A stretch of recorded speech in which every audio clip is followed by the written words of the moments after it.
Hola, buenas noches. Mi nombre es Adelma Escalante. Estoy transmitiendo desde Ciudad Juárez, Chihuahua, en tu programa que se llama Porque Solo en Ti Confío, en el cual el día de hoy estaremos hablando, perdón,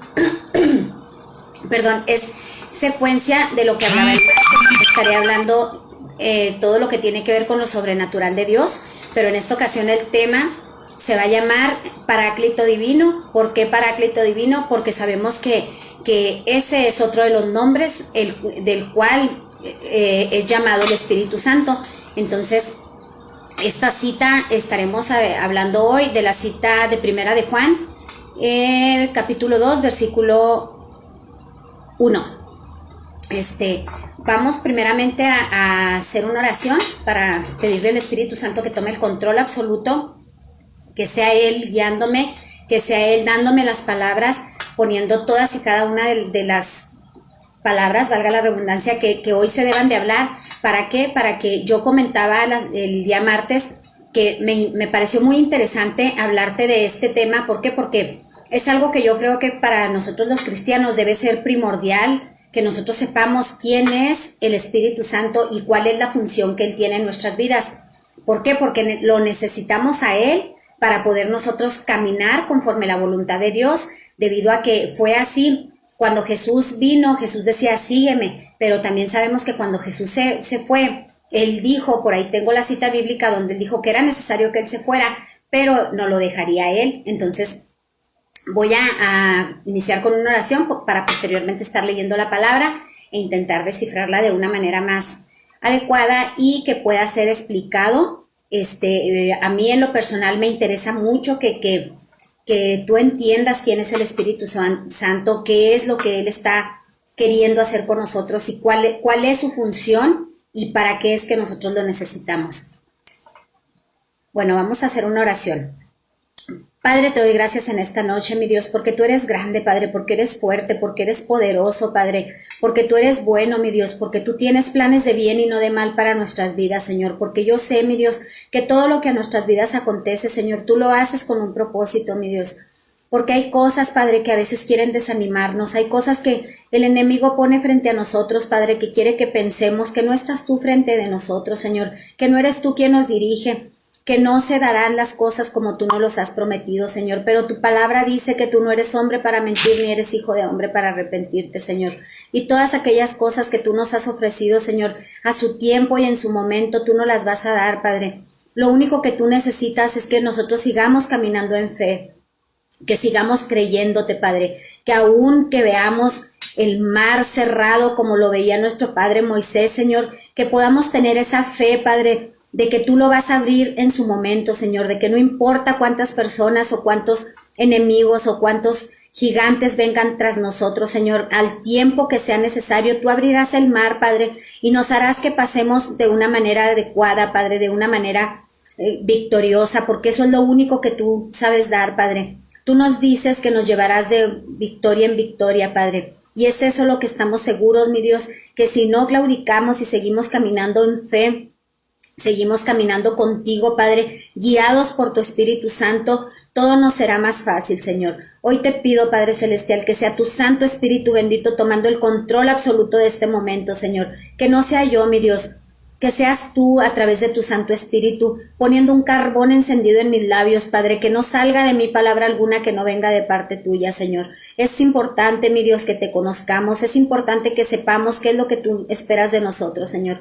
Por eso hoy te pido, Padre Celestial, que tú me des sabiduría, que tú me des esas palabras adecuadas, Padre, para poder depositar en todos los corazones que hoy o más adelante puedan escucharme, Señor, esa fe y esa confianza en tu Santo Espíritu bendito. En el nombre precioso de tu Hijo Jesús, Padre amado, yo me hago a un lado para que seas tú, Espíritu Santo, el invitado de honor en esta noche, Señor, que seas tú dirigiéndome, que seas tú hablando, que seas tú llevando este mensaje a todos y cada uno de los corazones que hoy o más adelante te puedan escuchar, Señor, que puedan tener esa paz que sobreabunda todo entendimiento. En el nombre precioso de tu Hijo Jesús. Amén.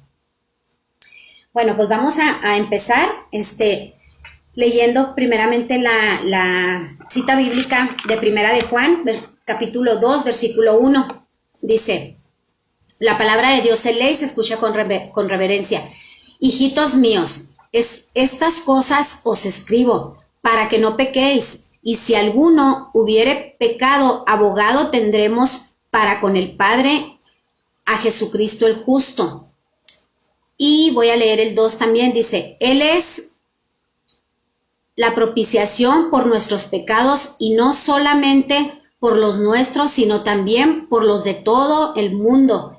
Aquí podemos entender que Jesús nos habla de que no tenemos que estar preocupados si nosotros pecamos, porque sabemos que abogado tenemos en el cielo. Aquí Jesús nos hablaba de cuando él tuvo que partir. O sea, él nos dejó muy claro que nada más su ministerio duró 3 años, y eran los años que él tenía predestinados para estar aquí, pero esos fueron los años necesarios para que él anduviera en este tiempo e hiciera milagros, hiciera muchas manifestaciones que tenían que habernos convencido a nosotros de que él era el enviado de Dios. Entonces, una vez que a nosotros nos queda claro esto, tenemos que estar confiados en que es necesario que nosotros creamos que si nosotros pecamos, abogado tenemos en el cielo, abogado tenemos a nuestro Señor Jesucristo el justo, abogando por ti, por mí y por todos aquellos que nos vayamos a arrepentir en algún momento, para que sea Dios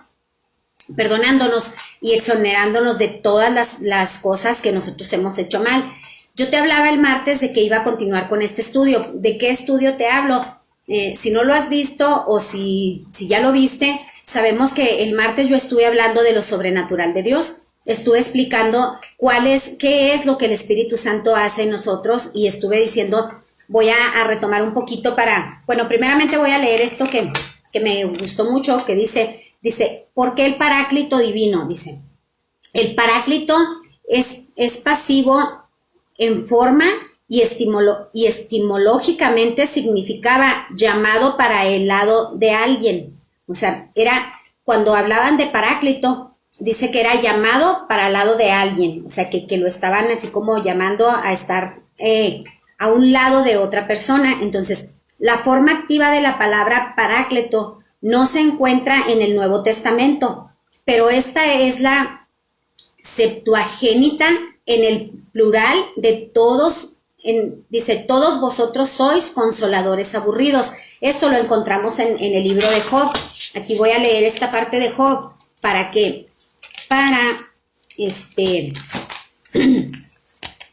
dice Job 16, versículo 2.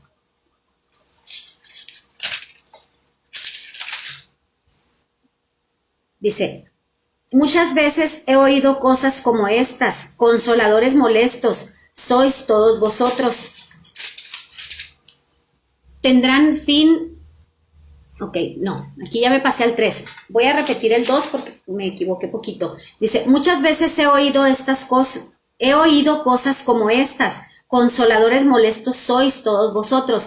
Esto aquí lo habla en Job, en el capítulo 16, versículo 2, nos habla de que de Job se refería a los que eran sus amigos. O sea, él los estaba mencionando como consoladores, porque los amigos, cuando Job tenía un problema, que ya él había perdido todo, estaba en enfermedad y estaba todo, él estaba ya en una crisis muy fuerte, su vida estaba devastada, y en ese momento llegaron sus amigos, y los amigos le decían, lo querían hacer a él que negara su fe, no entendían, lo culpaban, le decían que por qué, que había hecho él, por qué merecía todo esto, y que entonces aquí el mensaje de este versículo es de que si hubiese sido Job quien hubiera estado como consolador de otros, Job no hubiera tratado a sus amigos como lo trataron a él. Entonces es importante que sepamos de qué tipo de consolador debemos de ser nosotros.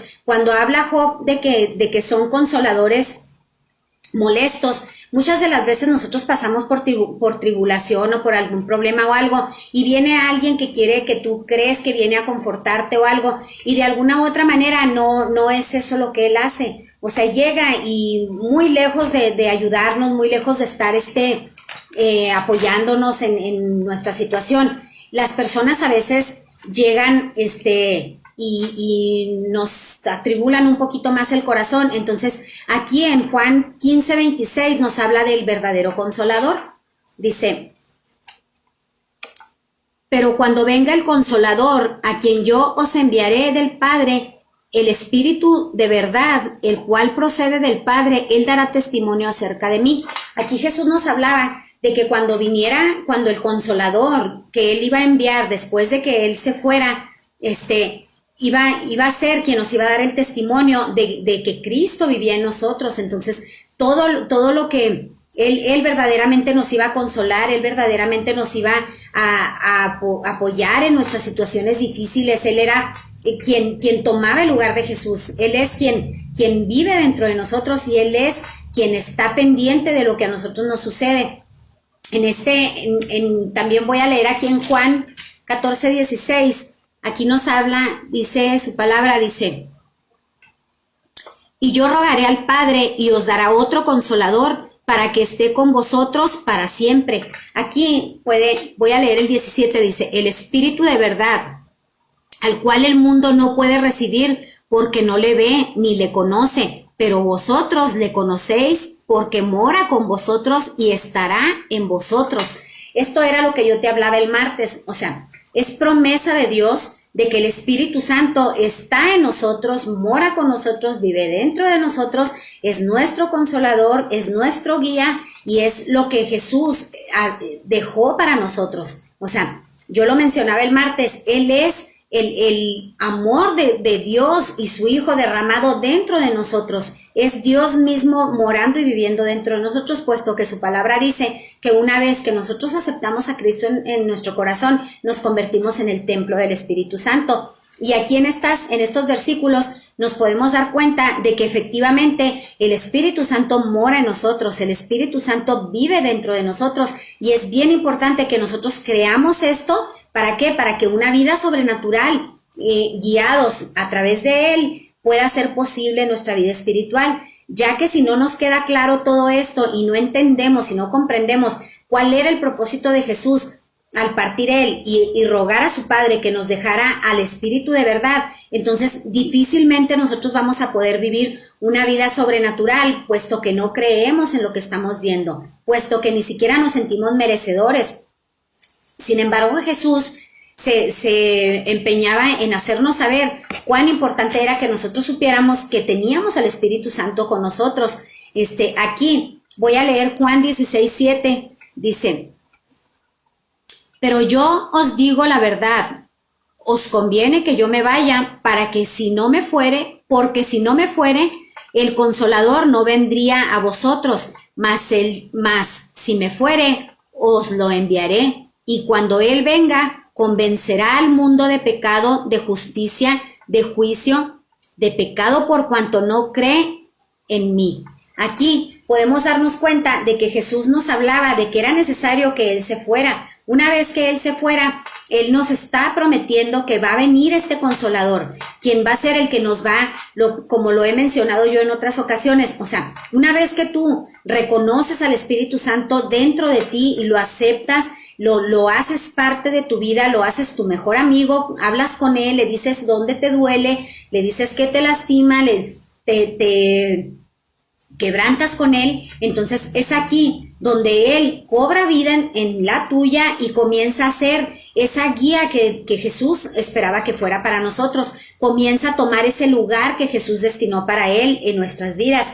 Y aquí nos podemos dar cuenta de que dice que será Él quien nos convenza del pecado. Es lo que yo he comentado, que cuando nosotros tenemos al Espíritu Santo morando y viviendo con nosotros, cuando lo hacemos real, cuando comenzamos a querer vivir esa vida sobrenatural con Él, es ahí cuando nosotros nos podemos dar cuenta de que efectivamente el Espíritu Santo nos convence de que estamos haciendo mal, Él nos convence de nuestro pecado, Él nos redarguye nuestro corazón y nos hace darnos cuenta de que efectivamente estamos haciendo las cosas de una forma equivocada, de una forma que no agrada al Padre, y tenemos que entrar en ese punto donde nos tenemos que dar cuenta nosotros de que tenemos que elegir qué es lo que nosotros queremos para nuestra vida. Si queremos seguir viviendo una vida sobrenatural con Él, o si no la hemos vivido, si queremos comenzar a vivir una vida sobrenatural con Él, o si queremos seguir siendo nosotros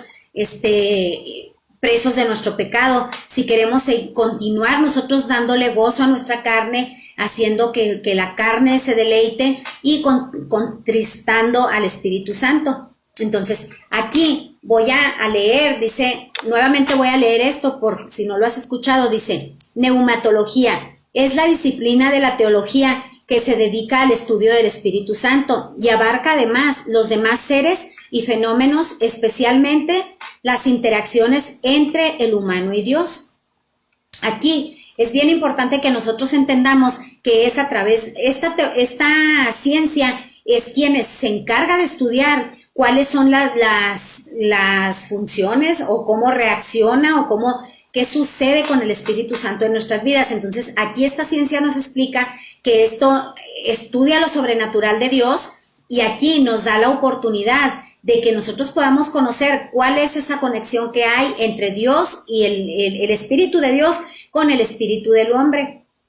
Entonces dice, en la teología cristiana, el Espíritu Santo, expresiones equivalentes como son, entre otros, Espíritu de Dios, Espíritu de verdad o Paráclito.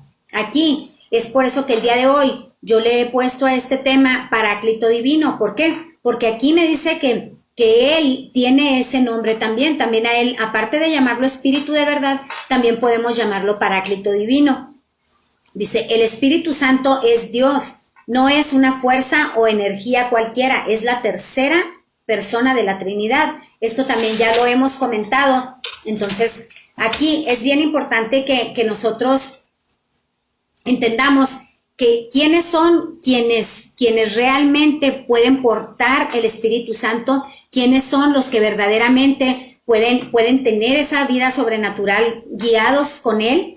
Dice que Dios sí estaría sobre cada uno de sus hijos, ¿verdad? Porque todos creemos que decimos, no, es que yo sí creo en Dios, por eso Dios está conmigo, Dios va conmigo a todos lados, Dios esto, y nosotros creemos erróneamente que por el simple hecho de creer en Dios, ya el Espíritu Santo mora con nosotros y nos guía, pero eso es algo falso. ¿Por qué? Porque dice su palabra, dice que el Espíritu mismo da testimonio a nuestro espíritu de que somos hijos de Dios. Esto lo podemos leer en Romanos 8:16.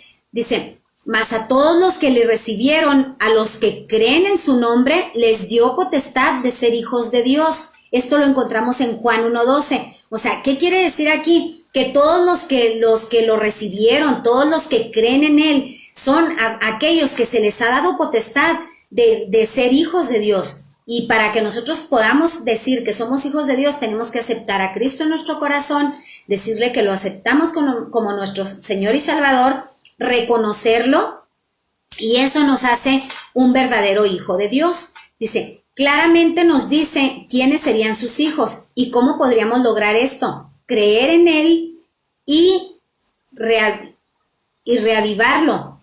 Esto implica una vida de renuncia a una vida de pecado y un acercamiento sincero, humilde, genuino, sin condicionamientos, a vivir una vida conforme a su palabra. No se trata de una religión, no se trata de lo que uno cree, no se trata de las buenas obras. Dice su palabra que no es por obras para que nadie se gloríe. Entonces dice, se trata de lo que dice Dios. No hay otro camino. Sabemos que Jesús decía, porque yo soy el camino, la verdad y la vida, y nadie viene al Padre si no es a través de mí. Entonces, si nosotros decimos que creemos en Dios, dice su palabra, crees en Dios, bien haces. Hasta los demonios creen y tiemblan. Entonces, ¿qué es necesario que hagamos nosotros para que podamos caminar guiados a través del Espíritu Santo? Que nosotros creamos que Él existe, que lo reconozcamos como nuestro Señor y nuestro Salvador,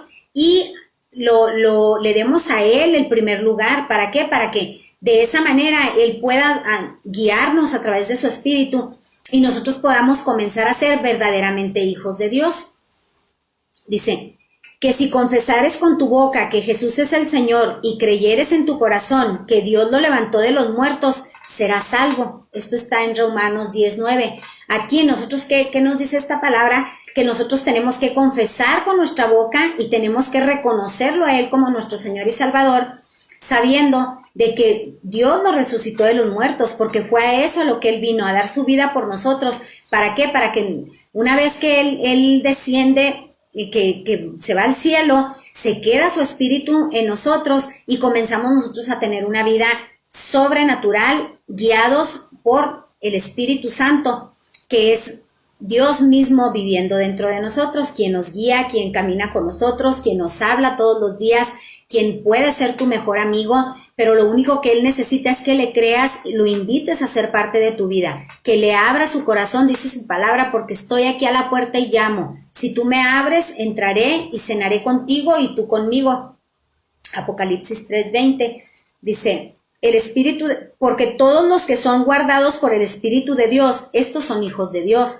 Dice, Jesús dijo que el Espíritu Santo nos enseñaría todas las cosas concernientes a Él en su palabra. Dice en Juan 14:26, que lo leí ahorita, dice, por lo tanto, una persona que no sea guiada por la Biblia en su estilo de vida, espiritualidad, fe y moral, no puede dar señal de que es un verdadero hijo de Dios. O sea, nosotros no podemos ir por la vida diciéndonos que somos cristianos cuando estamos haciendo todo lo contrario, cuando no estamos caminando bajo esos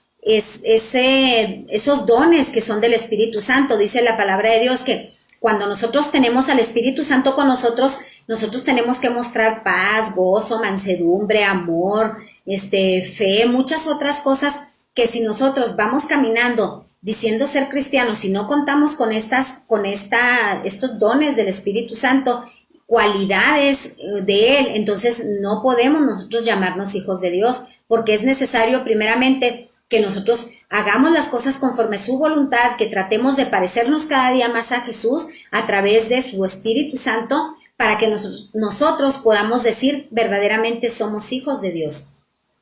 Dice, Paráclito divino. ¿Qué quiere decir la palabra Paráclito? La palabra Paráclito es Espíritu Santo, consolador de los fieles. Viene del latín Paráclitus y del griego Parakletos, defensor, el que intercede para ayudar. Este verbo también nos dio la palabra iglesia. ¿Por qué? ¿Por qué la palabra iglesia? Porque sabemos que antes la iglesia no existía. La iglesia comenzó a ser después del Pentecostés, donde el Espíritu Santo se derramó a esos 120 congregados que estaban ahí, derramando su espíritu, haciéndolos hablar en lenguas. Dice su palabra que a partir de ahí la iglesia comenzó a ser, porque no era antes de esto. Entonces, aquí podemos darnos cuenta de que de Paráclito divino también se deriva la iglesia. Dice, ¿cuál es la misión del Paráclito? Su misión es guiar a los discípulos a la conquista de la verdad íntegra y total. O sea, aquí nosotros podemos saber que cuando él dice guiar a la verdad íntegra y total, es algo bien importante. ¿Por qué? Porque sabemos nosotros muchas de las veces nosotros decimos que somos honestos. Y sí, podemos ser muy honestos, pero es muy diferente la honestidad a la integridad. ¿Por qué? Porque la honestidad es hacer las cosas bien mientras todos te ven, pero la integridad es hacer las cosas bien aunque nadie te esté viendo. Por ejemplo, te voy a dar que me gustó a mí, donde nos habla de que es una ilustración que me gustó mucho, porque habla de que era una vez un hombre que va a un hotel. Entonces él encuentra una maleta llena de dinero y automáticamente en cuanto él encuentra, él toma el teléfono y su acompañante le dice, ¿qué vas a hacer? Dice, voy a hablar a recepción para avisar que se quedó aquí a la persona que estuvo antes que yo un maletín con muchísimo dinero. Entonces le dice su acompañante, ¿estás loco? ¿Por qué vas a devolver ese dinero? Le dice, porque soy muy honesto y no me puedo quedar con algo que no es mío. Entonces él habla y ella no lo puede creer, y él habla a recepción para que vayan por este dinero y van y lo recogen. Entonces Al siguiente día, él está en su trabajo y recibe una llamada y le dicen que el dueño de una radiodifusora quiere hablar con él, que lo quiere entrevistar, que porque él fue muy honesto, que porque le volvió un maletín lleno de dinero, que si no se lo hubiera regresado, él hubiera perdido su difusora, porque era para unos pagos pendientes y todo. Entonces está muy agradecido con él y le dice que por favor que vaya, que quiere entrevistarlo, que porque debe haber más gente como él en el mundo y él quiere que todos se enteren que él es honesto y que puede haber mucha gente así.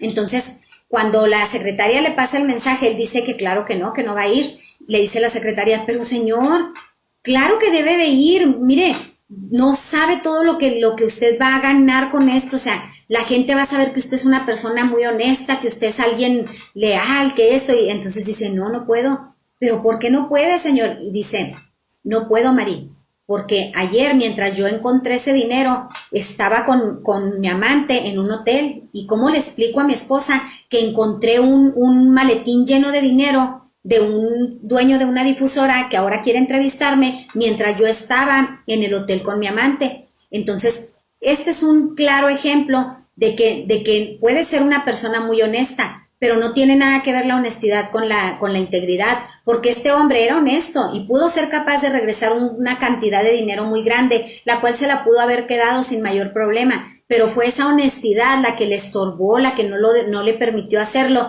y él entrega este maletín. Pero aquí nos habla de que no tiene integridad. O sea, mientras está haciendo las cosas bien para que otros los vean, está haciendo las cosas mal donde nadie lo ve. ¿Por qué? Porque pudo ser honesto y devolver ese maletín de dinero, pero estaba siendo desleal a una familia, desleal a una esposa, desleal a unos hijos. Entonces, él no estaba siendo íntegro. Y eso es lo que el Espíritu Santo quiere que nosotros hagamos. Él quiere que nosotros seamos íntegros, que nosotros caminemos en espíritu y en verdad. O sea, que no tengamos una doble cara, que no tengamos una doble vida, que no seamos capaces de dejarnos usar por Dios durante el día y luego nos dejemos usar por el enemigo por la noche. Entonces, esto es lo que Dios espera de nosotros a través de su Espíritu Santo, que Él nos enseñe a ser íntegros y a caminar conforme su voluntad para que todo nos sea más fácil. Dice, por ejemplo, con frecuencia se utiliza para recibir que perdón, dice.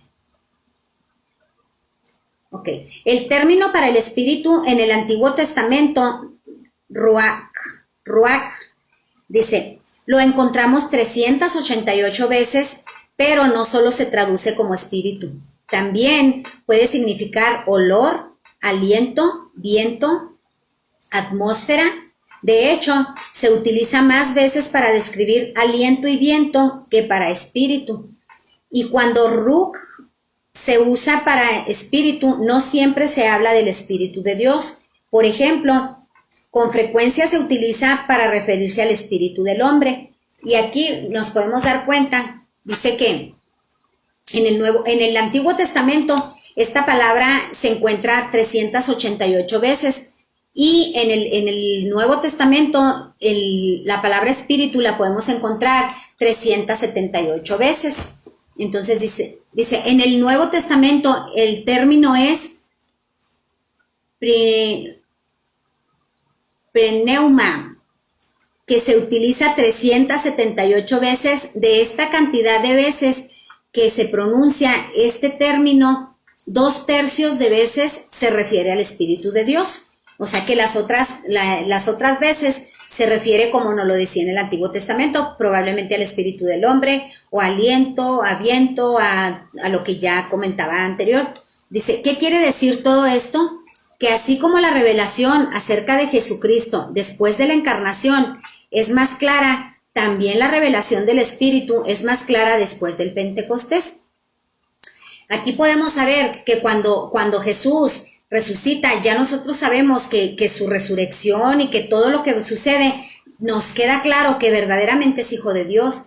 Pero también aquí nos dice que una vez que el Espíritu Santo es derramado en Pentecostés, es a través de ahí donde nosotros ya nos queda claro cuál es su función y qué es lo que Él puede hacer, y nos puede convencer a nosotros de esa de esa sobrenaturalidad que Dios quiere ofrecernos, la cual Él tiene preparada para todos sus hijos, porque Él quiere que caminemos en espíritu y en verdad, y que caminemos dirigidos por su espíritu. Por eso Él no lo dejó.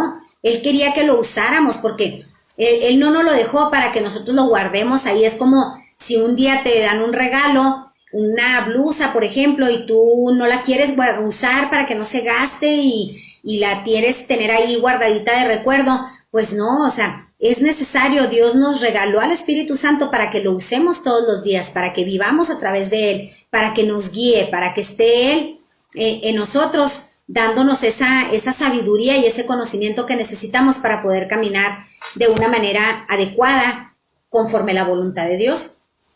Dice, la iglesia nació el día de Pentecostés, al descender el Espíritu Santo sobre ellos y todos quienes estaban reunidos en el aposento.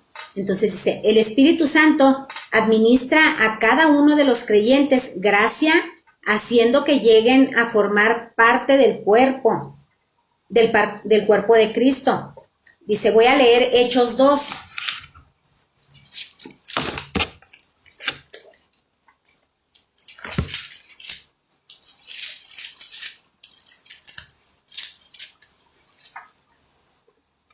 Hechos 2 dice, la venida del Espíritu Santo. Cuando llegó el día de Pentecostés, estaban todos unánimes juntos, y de repente vino del cielo un estruendo como de un viento recio que soplaba, el cual llenó toda la casa donde estaban sentados. Aquí nos damos cuenta de que fue a través de esta visitación del Espíritu Santo que la iglesia comenzó a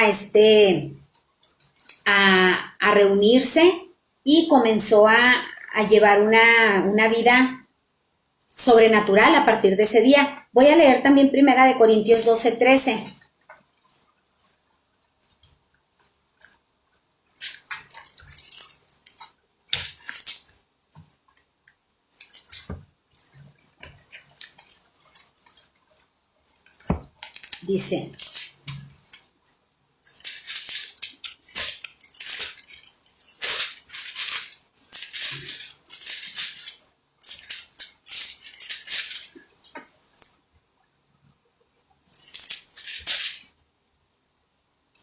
Dice, porque por un solo espíritu fuimos todos bautizados en un cuerpo, sean judíos o griegos, sean esclavos o libres, y a todos se nos dio a beber un mismo espíritu. Una vez que nosotros aceptamos a Cristo en nuestro corazón, a Él no le importa quiénes fuimos, quiénes éramos, de qué congregación o de qué religión o de dónde tú vengas. O sea, Él lo que Él quiere que tú entiendas es que una vez que tú lo aceptas a Él en tu corazón como tu Señor y tu Salvador, comenzamos a ser parte de este cuerpo donde la cabeza es Cristo. Entonces, dice, porque por un solo espíritu fuimos todos bautizados, es lo que acabo de leer ahorita en 1 Corintios 12:13. Dice, el Espíritu Santo es quien te da la vida. En Efesios 4:3, versículo 3 y 4 dice, solícitos en guardar la unidad del Espíritu en el vínculo de la paz, un cuerpo y un espíritu, como fuisteis también llamados en una misma esperanza de vuestra vocación. Aquí nos habla de que todos estamos en un mismo cuerpo. O sea, una vez que nosotros hemos sido llamados a los pies de Cristo y aceptamos a Jesús en nuestro corazón, nosotros tenemos que estar todos juntos, unánimes, no debe de haber en nosotros rivalidades, no debe de haber nada de eso, puesto que el Espíritu Santo está dentro de nosotros. Cuando nosotros tenemos ese tipo de cosas, entonces estamos manifestando los frutos no del Espíritu, sino los frutos de la carne, donde hay celo, envidia, rencor, todo eso no habla y no da testimonio de que tengamos nosotros al Espíritu morando dentro de nosotros. Dice, no sería posible la salvación, ya que esta depende de 4 etapas que dependen totalmente del Espíritu de Dios.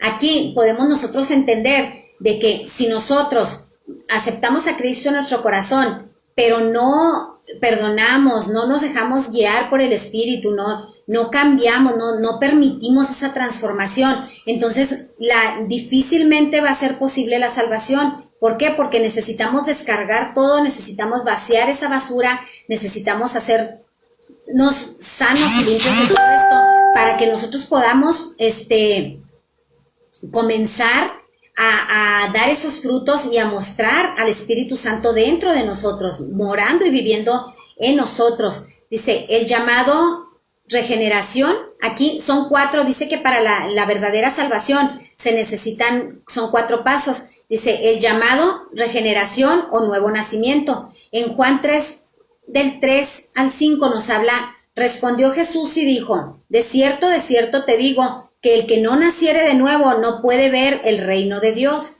Nicodemo le dijo, ¿cómo puede un hombre nacer de nuevo? ¿No puede el reino de Dios nacer de nuevo? ¿No puede ver el reino de Dios? Nicodemo le dijo,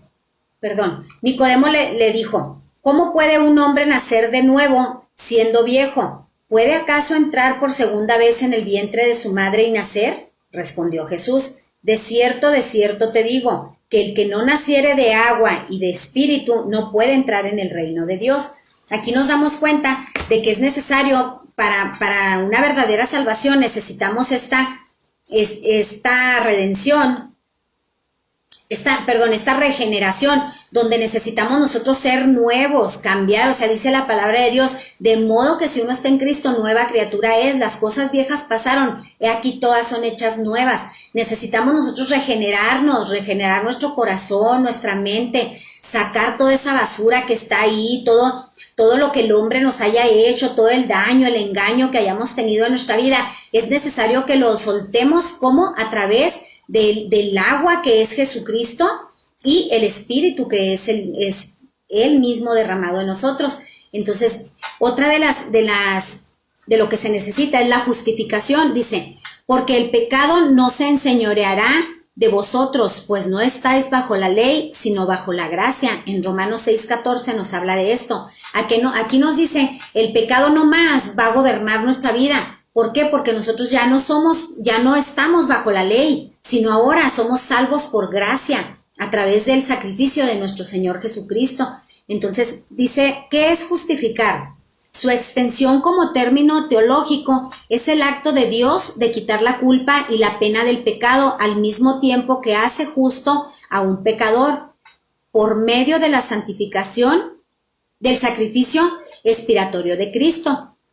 Entonces, aquí nos damos cuenta de que una vez que nosotros hemos aceptado a Cristo en nuestra vida, nuestros pecados son justificados a través de su sacrificio. Y este es el segundo paso que se necesita para nosotros poder tener una verdadera salvación. Dice, la santificación es el tercer paso que se necesita. Dice, es el acto o proceso de adquisición de la santidad, de hacerse o convertirse en santo. El concepto de mayor profundidad refiere que santificar como la acción que ejecuta el individuo de elevar una cosa, suceso o persona a una categoría considerada de mayor trascendencia espiritual para la vida. Aquí, cuando nos habla de santificación, aquí nosotros tenemos que entregar nuestra vida en cuerpo y en alma y buscarlo más y tener una comunión con Él todos los días, una búsqueda incansable, querer aprender y saber de Él cada día más.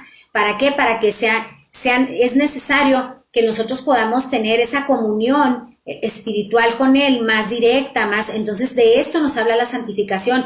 Cuando pedimos esa santificación, es necesario que nos apartemos completa y totalmente del pecado, sea cual sea, que sabemos nosotros que no agrada a los ojos de Dios. Es necesario que nosotros lo soltemos para poder decir, aquí estoy, santificado Señor, esperando en ti. Y esta es otra de las cosas que son necesarias para tener una verdadera salvación. Ahora dice, la glorificación es otro de los pasos. Dice, alabanza encarecida que se tributa a algo digno de honor, estimación o aprecio, acción y efecto de glorificar o glorificarse, hacer glorioso algo o alguien que no lo era. Aquí nos habla de la glorificación. Dice, en griego la palabra glorificar significa, sus componentes léxicos son gloria, que significa gloria, facere, que significa hacer.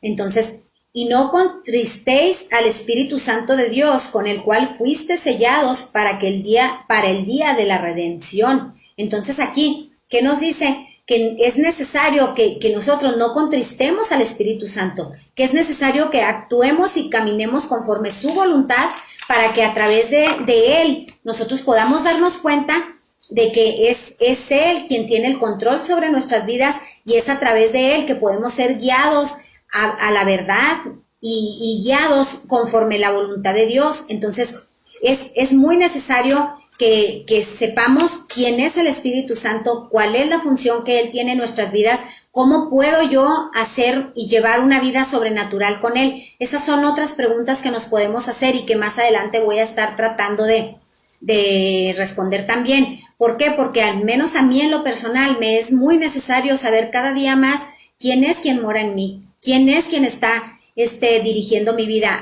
en quién yo he puesto mis manos, mi vida, en qué manos he puesto mi vida, quién es el hacedor de mi fe y a quién es a quien yo le he creído. ¿Por qué? Porque es a través de Él que mi vida va a tener un giro de 360 grados, que Él me va a mostrar a mí cómo debo yo caminar y que Él me va a enseñar a caminar en espíritu y en verdad. Él anhela que yo viva en integridad y todo esto lo voy a tener única y exclusivamente sabiendo quién es el Espíritu Santo, qué es lo que Él espera de mí y cuál es su función en mi vida. Entonces es necesario que lo conozcamos, es necesario que hablemos con Él, es necesario que tengamos esa comunión, que tengamos. ¿Por qué? Porque sabemos que a través del Espíritu Santo nosotros es que hemos sido guiados, es que recibimos las conexiones divinas, es que a través de Él nosotros recibimos esos mensajes que Dios quiere darnos. Él los pone en nuestro corazón, Él los deposita en nuestra mente y es necesario que nosotros lo conozcamos. ¿Para qué? Porque para que también aprendamos a discernir cuando los pensamientos vienen de parte de Dios o los pensamientos vienen de parte del hombre, porque muchas de las veces nosotros nos confundimos y creemos que estamos haciendo cosas guiados por Dios, pero luego nos damos cuenta de que lo que venía de parte de Dios no te confundía, no debió. O sea, si estás confundido, si no sabes qué es lo que estás haciendo, entonces es ahí donde nos damos cuenta de que entonces no era de parte de Dios. Entonces nos adelantamos a los acontecimientos y abrimos esa puerta mucho antes de que Dios nos diera la libertad para poderla abrir. Pero por eso es necesario que nosotros conozcamos al Espíritu Santo, que sepamos qué es lo que Él espera de nosotros, para que aprendamos a escuchar su voz, para que aprendamos a sentirlo a Él cuando Él quiere hablarnos, cuando Él quiere decirnos algo. Hoy yo te invito a que si tú quieres aceptar a Cristo en tu corazón y quieres convertirte en el templo del Espíritu Santo y quieres tenerlo a Él morando dentro de ti, quieres tenerlo a Él como tu guía, como quien te fortalece, quien todo, yo te voy a invitar a que hagas esta oración, para que si hoy tú quieres aceptar a Cristo en tu corazón, cierra tus ojos y repite conmigo. Querido Padre Celestial, sé que soy un pecador y te pido que me perdones. Creo que moriste por mis pecados y que resucitaste de entre los muertos. Me aparto de mis pecados, me arrepiento de mis pecados, te invito a entrar en mi corazón y en mi vida. Quiero confiar y seguirte como mi Señor y mi Salvador. Escribe mi nombre en el libro de la vida, en el nombre de Jesús. Amén y amén. Bueno, pues hoy creo que hoy estuvo un poquito más correteado, pero aquí lo único que intentaba hacer era continuar con lo sobrenatural de Dios, de lo cual van a salir muchas preguntas y van a salir muchos estudios como donde vamos a poder estar tratando de aprender cada día más del Espíritu Santo, porque lo necesitamos a Él para que nuestra vida pueda ser una vida productiva, una vida fructífera, donde podamos nosotros ir, como dice su palabra, de gloria en gloria y victoria en victoria. ¿Por qué? Porque lo necesitamos a Él dirigiéndonos, llevándonos a caminar en espíritu y en verdad. Dios te bendiga en esta noche. Espero que este mensaje haya sido de bendición para tu vida. Voy a elevar una oración para dar gracias al Padre por esta oportunidad que me permite. Y si hoy tú aceptaste a Cristo en tu corazón o más adelante me vas a escuchar y lo vas a aceptar, para que las puertas del cielo se abren y un vallado de ángeles salga en tu encuentro. Padre, te doy gracias en esta noche, mi Dios, porque tú eres grande, Padre, porque eres bueno, mi Dios, porque tú me das esa capacidad, Padre, de poder estar aquí hablando de tu palabra, Padre. Yo no sé nada, mi Dios, yo no conozco nada de ti, Padre, pero a ti te ha placido, Señor, que yo me siente a hablar de tu palabra, Señor, a tratar de llevar un mensaje a todas aquellas personas que no te conocen, Señor. Hoy te doy las gracias, Espíritu Santo, porque tú eres bueno, porque tú me das palabras, Padre, porque aún a veces ni siquiera sé de qué voy a hablar, Señor, pero tú me das esa capacidad de no tener temor, Padre, de no tener miedo, porque una vez que te tenemos a ti, Señor, es que podemos hacer todas las cosas porque sabemos que ya no vamos solos, Señor. Gracias, Padre, por esta bendición. Gracias, Padre, por esta oportunidad y por todas las que en mi vida se han presentado, Señor. Hoy te pido, Padre Celestial, que si hay personas en esta noche o más adelante, escuchan este mensaje, Señor, y puedan aceptar a tu Hijo como su Señor y su Salvador, que tú abras las puertas del cielo, Señor, que un vallado de ángeles salga a recibirlos, Señor, que vengan a su encuentro, Padre, que los enseñes a caminar en espíritu y en verdad, porque eso es lo que tú quieres, Padre. En el nombre precioso de tu Hijo Jesús, Padre amado, yo te doy las gracias y bendigo a todas y cada una de las personas que hoy te hayan aceptado o más adelante vayan a ver esta transmisión y vayan a aceptar a tu Hijo como su Señor y su Salvador. En el nombre precioso de tu Hijo Jesús. Amén y amén. Bueno, pues Dios te bendiga en esta noche. Espero que este mensaje haya sido de bendición. Te invito a que lo compartas con tus amigos, con tu familia. También que los veas por ahí, que me apoyes en mi canal de YouTube, donde estoy subiendo, a lo mejor no todos, pero la mayoría de mis mensajes van a estar subiéndose ahí. Y espero que me apoyes. Dios te bendiga en esta noche. Nos vemos el martes a las 9 de la noche.